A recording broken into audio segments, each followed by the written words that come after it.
ಚಾನೆಲ್ಗೆ ಸ್ವಾಗತ. ನಾಳಿನ ಸಂಚಿಕೆಯಲ್ಲಿ ನಿನ್ನ ಜೊತೆ ನನ್ನ ಕಥೆ ಏನಾಗುತ್ತಿದೆ ಅಂತ ನೋಡೋಣ ಬನ್ನಿ. ಇಲ್ಲಿ ಗೌರಿ ತುಂಬಾನೇ ನೋವನ್ನ ಅನುಭವಿಸ್ತಾ ಇರ್ತಾಳೆ. ಸಾಹೇಬ್ರೆ, ನನ್ನ ಮನಸ್ಸಿನಲ್ಲಿ ತುಂಬಾನೇ ನೋವಿದೆ ಸಾಹೇಬ್ರೆ, ಬೆಟ್ಟದಷ್ಟು ನೋವಿದೆ. ಯಾರತ್ರನಾರು ಹೇಳ್ಕೊಂಡ್ಬಿಟ್ಟು ನಾನು ಮನಸ್ಫೂರ್ತಿಯಾಗಿ ಅತ್ತು ಬಿಡಬೇಕು ಅಂತ ಅನಿಸುವಷ್ಟು ಬೇಜಾರಾಗ್ತಾ ಇದೆ ಸಾಹೇಬ್ರೆ.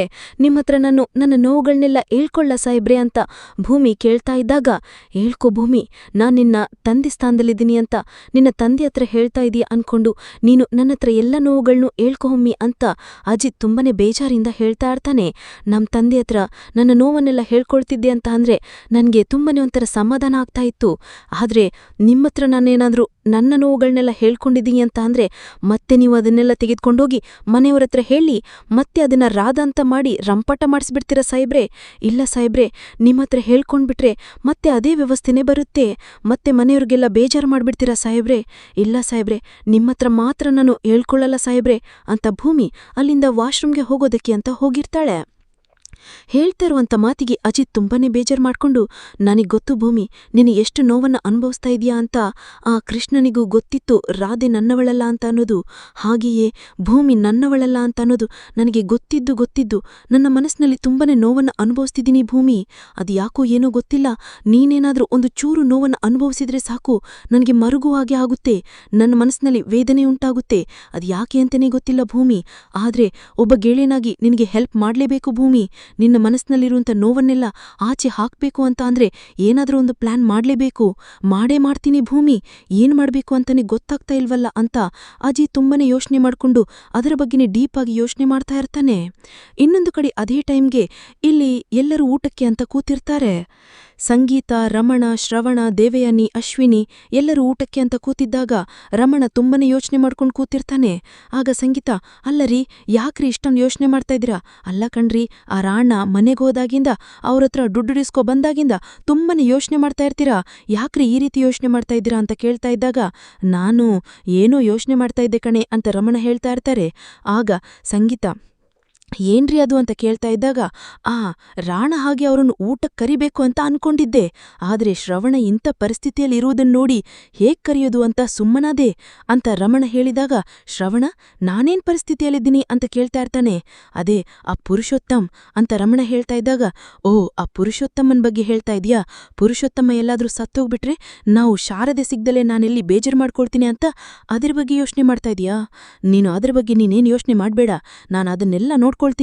ನೀನು ರಾಣನ ಊಟಕ್ಕೆ ಕರಿಬೇಕು ಅಂತ ಅನ್ಕೊಂಡಿದ್ಯಾ ತಾನೆ? ರಾಣನ ಈಗ್ಲೇ ಫೋನ್ ಮಾಡಿ ಊಟಕ್ಕೆ ಕರಿ ಅಂತ ಶ್ರವಣ ಹೇಳ್ತಾ ಇರ್ತಾನೆ. ಅದೇ ಟೈಮ್ಗೆ ಇಲ್ಲಿ ಅಜಿತ್ಗೆ ಒಂದು ಐಡಿಯಾ ಹೊಡೆಯುತ್ತೆ. 25 ಕೋಟಿ ಕೊಟ್ಟಿರುವಂತಹ ಈ ರಾಣ, ಹಾಗೆ ಈ ರಾಣನ ಹಿಂದೆ ಇರೋರು ಯಾರು, ಏನಕ್ಕೋಸ್ಕರ ಈ ದುಡ್ಡನ್ನ ಕೊಟ್ಟಿದ್ದಾರೆ, ಈ ಅಶ್ವಿನಿ ಕುತಂತ್ರ ಏನು ಅಂತ ಅನ್ನೋದನ್ನ ಬಯಲು ಮಾಡಬೇಕು ಅಂತ ಅಂದ್ರೆ ಈ ರಾಣ ಬಗ್ಗೆ ನಾನು ಎಲ್ಲ ಡೀಟೇಲ್ಸ್ನು ತಿಳ್ಕೊಳ್ಳೇಬೇಕು. ಅದಕ್ಕೆ ಅವನು ನಮ್ಮ ಮನೆಗೆ ಬಂದ್ರೆ, ಅವನು ಊಟಕ್ಕೆ ಬಂದ್ರೆ ಒಳ್ಳೆ ಐಡಿಯಾ ಸಿಗುತ್ತೆ. ಆಗ ಅವನ ಜೊತೆ ಮಿಂಗಲಾಗಿ ಚೆನ್ನಾಗಿ ಅವನ ಹಿಂದೆ ಯಾರಿದ್ದಾರೆ ಅಂತ ಅನ್ನೋದನ್ನ ತಿಳ್ಕೊಳ್ಳೋದಕ್ಕೆ ಒಳ್ಳೆ ಐಡಿಯಾ ಸಿಗುತ್ತೆ ಅಂತ ಅನ್ಕೊಂಡು, ಅಪ್ಪಪ್ಪ ಊಟ ಕರಿಯಪ್ಪ, ಯಾಕಪ್ಪ ಪಾಪ ಅವ್ರು ನಿಮ್ಗೋಸ್ಕರ 25 ಕೋಟಿ ದುಡ್ಡನ್ನ ಕೊಟ್ಟಿದ್ದಾರೆ ಅಂತ ಅಂದ್ರೆ ಅಂಥದ್ರಲ್ಲಿ ನೀವು ಊಟ ಕರೀಲ್ಲ ಅಂತಂದ್ರೆ ತಪ್ಪಾಗುತ್ತೆ ಅಪ್ಪ, ಕರೀರಿ ಅಪ್ಪ ರಾಣನ ಅಂತ ಅಜಿತ್ ಸಹಾರಿ ಹೇಳ್ತಾ ಇರ್ತಾನೆ. ಅಜಿತ್ ತುಂಬಾನೇ ಖುಷಿಯಾಗಿ ಹೇಳ್ತಾ ಇರೋದನ್ನ ನೋಡಿ ಈ ಕಡೆ ದೇವಯಾನಿ ಅಶ್ವಿನಿಗೆ ಏನೋ ಒಂಥರ ಭಯ ಸ್ಟಾರ್ಟ್ ಆಗ್ತಾ ಇರುತ್ತೆ.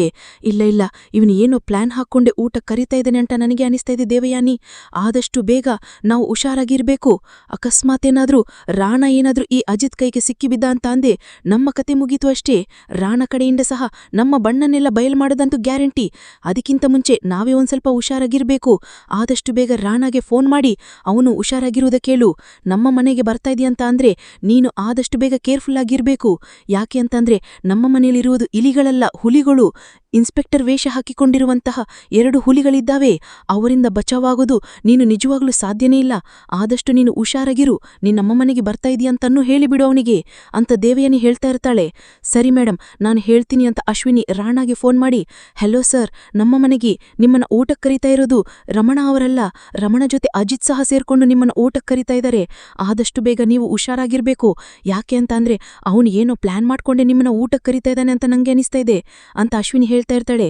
ಆಯ್ತು ಅಶ್ವಿನಿ, ಹುಷಾರಾಗಿರ್ತೀನಿ, ಹಾಗೆ ನಿಮ್ಮ ಬಗ್ಗೆ ಯಾವುದೇ ಕಾರಣಕ್ಕೂ ಯಾರತ್ರನೂ ಹೇಳೋದಿಲ್ಲ ಅಂತ ರಾಣ ಸಹ ಹೇಳ್ತಾನೆ. ಸರಿ, ನಾನು ನಿನ್ನ ಫೋನ್ ಇಡ್ತೀನಿ, ಆದಷ್ಟು ನೀವು ಹುಷಾರಾಗಿರಿ ಅಂತ ಅಶ್ವಿನಿ ರಾಣಾಗೆ ಹೇಳಿ ಫೋನ್ನ ಕಟ್ ಮಾಡ್ತಾಳೆ. ಹಾಗೆ ಇನ್ನೊಂದು ಕಡೆ ಈ ಭೂಮಿ ಮನಸ್ಸಿನಲ್ಲಿ ಏನಿದೆ, ಭೂಮಿ ತುಂಬನೇ ನೋವನ್ನು ಅನುಭವಿಸ್ತಾ ಇರ್ತಾಳೆ. ಹೇಗಾದ್ರೂ ಮಾಡಿ ಭೂಮಿ ಮನಸ್ಸಿಗೆ ತುಂಬನೇ ಖುಷಿ ಕೊಡಬೇಕು, ಅವಳು ಏನು ಮನಸ್ಸಿನಲ್ಲಿ ಇಟ್ಕೊಂಡಿದ್ದವಳು ಅದನ್ನ ನನ್ನತ್ರ ಹೇಳೋದಿಕ್ಕೆ ಇಷ್ಟಪಡ್ತಾ ಇಲ್ಲ, ಏನಾದ್ರೂ ಮಾಡಬೇಕು ಅಂತ ಅಜಿತ್ ಪ್ಲಾನ್ ಮಾಡಿ ಭೂಮಿಗೆ ಒಂದು ಡೈರಿಯನ್ನು ಕೊಡ್ತಾನೆ. ನಿನ್ನ ಮನಸ್ಸಿನಲ್ಲಿ ಏನಿತ್ತು ಅದನ್ನೆಲ್ಲ ಇದರಲ್ಲಿ ಬರಿ, ಏನೇ ಇದ್ರೂ ಇದನ್ನ ನಿಮ್ಮ ಅಪ್ಪ ಅನ್ಕೊಂಡು ಇದರಲ್ಲಿ ಬರಿ ಅಂತ ಹೇಳಿರ್ತೇನೆ. ಆಗ ಸರಿ ಅಂತ ಭೂಮಿ ಬರೆಯಕ್ಕೆ ಶುರು ಮಾಡ್ತಾಳೆ. ನನ್ನನ್ನ ಅಜಿತ್ ತುಂಬಾನೇ ಬೇಜಾರು ಮಾಡ್ತಾರೆ, ನನ್ನ ಅಜಿತ್ ಸಾಹೇಬ್ರು ನನಗೆ ತುಂಬಾನೇ ಬೇಜಾರು ಮಾಡ್ತಾರೆ. ಹಾಗೆ ಅಜಿತ್ ಸಾಹೇಬ್ರು ನನ್ನನ್ನು ಮದುವೆ ಆಗಿದ್ದು ಯಾಕೆ ಅಂತಂದ್ರೆ ಅಂಜನ ಜೊತೆ ಮದುವೆ ಆಗೋದಿಕ್ಕೆ ಅಜಿತ್ ಸಾಹೇಬ್ರಿಗೆ ಇಷ್ಟ ಇರಲಿಲ್ಲ, ಅದಕ್ಕೆ ನನ್ನ ಜೊತೆ ಮದುವೆ ಆಗಿದ್ದು ಅಂತ ಭೂಮಿ ಎಲ್ಲದನ್ನೂ ಬರಿತಾ ಇರ್ತಾಳೆ. ಅದನ್ನ ನೋಡಿದಂತ ಈ ಕಡೆ ಅಜಿತ್ಗೆ ಏನೋ ಒಂಥರ ಖುಷಿ ಅನಿಸ್ತಾ ಇರುತ್ತೆ. ಮದುವೆ ಆಗಿದ್ದು ಅಂತ ಎಲ್ಲ ಮಾತಾಡ್ತಾ ಇದ್ದಾಳಲ್ಲ ಅಂತ ಅಜಿತ್ ತುಂಬಾನೇ ಖುಷಿ ಪಡ್ತಾ ಇರ್ತಾನೆ.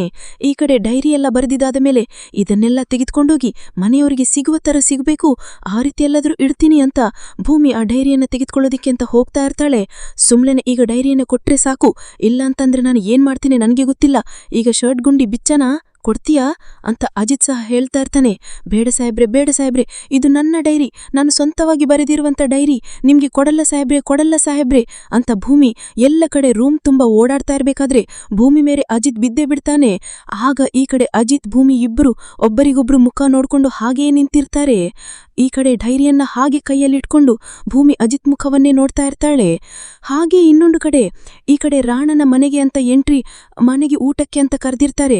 ಅದೇ ರೀತಿ ಇಲ್ಲಿ ರಾಣ ಹಾಗೆ ಸಾಕ್ಷಿ ಇಬ್ರು ಆ ಮನೆಗೆ ಬರುವುದಕ್ಕೆ ಅಂತ ಕಾರಲ್ಲಿ ಬರ್ತಾ ಇರ್ತಾರೆ. ಇನ್ನೇನು ಅಜಿತ್ ಮನೆಗೆ ಎಂಟ್ರಿಯನ್ನು ಕೊಡ್ತಿದ್ದಾರೆ ರಾಣ ಹಾಗೆ ಸಾಕ್ಷಿ ಇಬ್ರು. ಇನ್ನು ಈ ಕಡೆ ಅಜಿತ್ ಸಹ ಒಂದು ಹೊಸ ಪ್ಲಾನ್ ಮಾಡಿ ರಾಣ ಬಗ್ಗೆ ತಿಳ್ಕೊಳ್ಬೇಕು, ರಾಣನ ಹಿಂದೆ ಇರೋದು ಯಾರು ಅಂತ ಅನ್ನೋದನ್ನ ತಿಳ್ಕೊಳ್ಳುವುದಕ್ಕೋಸ್ಕರನೇ ಒಂದು ಹೊಸ ಪ್ಲಾನ್ ಮಾಡಿ ರಾಣನ ಕರೆದಿದ್ದಾನೆ ಊಟಕ್ಕೆ. ಮುಂದೆ ಏನಾಗುತ್ತೆ ಅಂತ ನೋಡೋಣ. ಈ ದೇವಯಾನಿ ಅಶ್ವಿನಿಯ ಮುಖವಾಡನ ಸತ್ಯನ ಬಯಲು ಮಾಡ್ತಾನೆ ಅಜಿತ್ ಅಂತ ಅನ್ನೋದನ್ನು ನೋಡೋಣ. ಈ ವಿಡಿಯೋ ಇಷ್ಟ ಆದ್ರೆ ವಿಡಿಯೋಗೆ ಒಂದು ಲೈಕ್ ಕೊಡಿ. Thank you for watching.